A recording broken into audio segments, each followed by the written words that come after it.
Mga alagang baboy naman na sumailalim sa surprise blood sampling sa Mapandan, negatibo sa African swine fever. Para sa detalye ng balitang yan, kasama natin Idol Denise Brillante.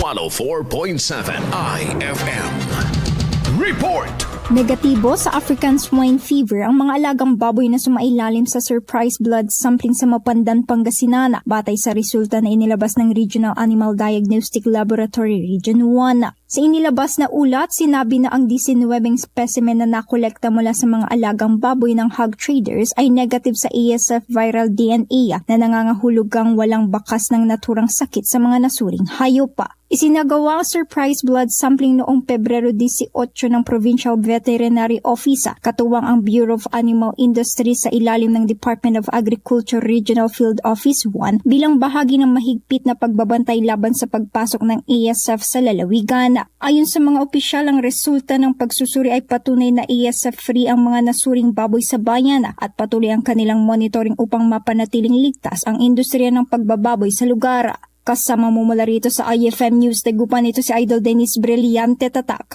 IFM. IFM News. IFM News. IFM News.